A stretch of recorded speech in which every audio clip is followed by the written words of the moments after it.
Hello, I'm Gareth Thomas and this is my autobiography named Proud. It's my own words and it's a definition of exactly who I am.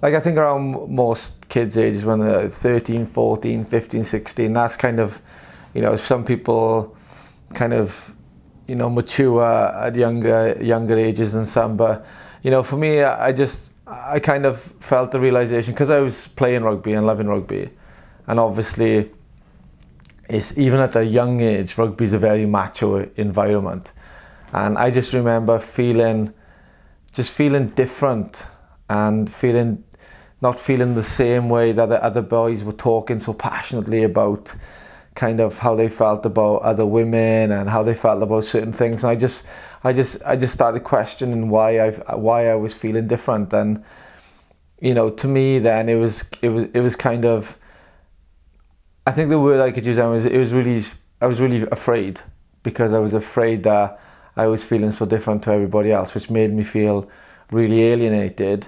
And by feeling different, I felt the only thing I could do was convince myself, and by convince myself, lie to myself and lie to everyone else, that I was feeling the same. Because, I only ever wanted to be the same as everyone else. Because when you're in a team environment, and you come from a small little town, and you just want to conform, because, I didn't want to put, any questions or maybe any shame on my family or on my teammates or everybody around me that tried so hard and helped me so much, to be part of what I felt a great team, a great family, a great country. So, for me, it just started, like I say, at a very young age, probably like 15, 16, just to be able to conform, because I felt I had to conform.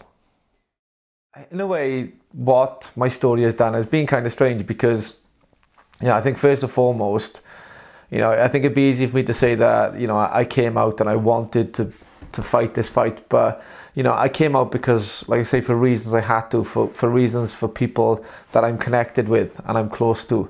And I wanted them to be free of the entanglement of lies that I wrapped everybody else up in. And it was only kind of, I suppose, after a couple of months that I realized the position that I put myself in the fact that, people started stopping me and kind of congratulating me, not, I suppose, on my story, but on my story, the way it affected a person in their family or affected a person who they were close to, and finding the strength to be able to come out, or finding the strength in to be able to kind of overachieve something or achieve something that they felt they weren't able to achieve. Because it hasn't, my story kind of, even though it's overcoming a certain subject, to me it's proud, because I'm almost showing that you can overcome anything, because I didn't feel I could overcome it, but I did. And that's what people were taking. It was like, it wasn't all solely about sexuality, it was about overcoming. And so many people took strength from my story to overcome things they felt they couldn't.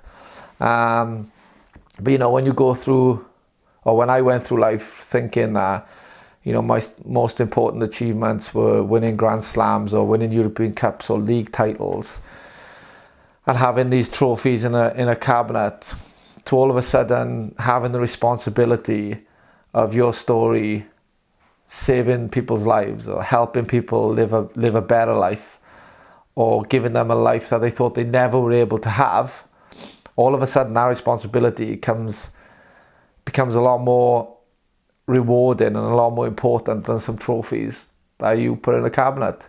A human life is, all of a sudden you realize how precious it is.